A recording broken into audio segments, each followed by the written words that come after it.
हे त्या काळातलं जे आहे याच्यामध्ये स्पेसिफिकली लिहिलेलं आहे, जे त्यावेळेस म्हणजे Sardar Vinayakrao Daruraj Bivalkar versus secretary of state for India in council, म्हणजे हे ब्रिटिशकालीन कागद आहे. याच्यामध्ये स्पेसिफिकली आपण आत गेला तर त्यांनी सांगितलंय की ब्रिटिशांना मदत केल्यामुळे मराठा साम्राज्याच्या विरोधात म्हणून त्यांना ती जमीन त्यावेळेस मिळाली होती. हे स्पेसिफिकली अशा पद्धतीचं डॉक्युमेंट आहे.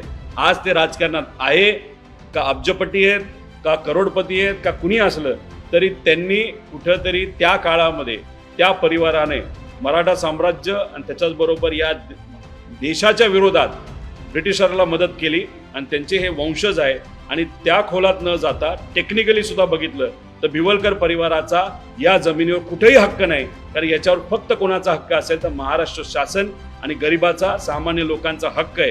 त्यामुळे कुठल्याही पार्टीचा त्यांना पाठिंबा असला, पण आता असं दिसतंय की शिंदे साहेबांच्या पक्षाच्या नेत्याचं म्हणजे शिरसाट यांचा उघड पाठिंबा या बिवळकर परिवाराला आहे.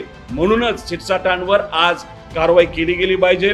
ज्या पद्धतीने त्यांनी पैसा हा कमवलेला आहे, बिवळकर परिवाराला 5,000 कोटीचा नफा घडून आणलेला आहे. या शिरसाटांवर ते आज एका पदावर आहेत. त्या पदाच्या माध्यमातून ते जे काही समाज कल्याण विभाग आहे त्यामध्ये सुद्धा त्याच हेतूतून ते भ्रष्टाचार करू शकतात. त्यामुळे झालेल्या भ्रष्टाचाराचा त्यांना तिथं किंमत मोजावीच लागेल आणि आहे त्या विभागात ते अजून भ्रष्टाचार करू नये म्हणून त्या पदावरनं काढणं हे फार राज्याच्या हितासाठी असं आमचं सगळ्यांचं मत आहे.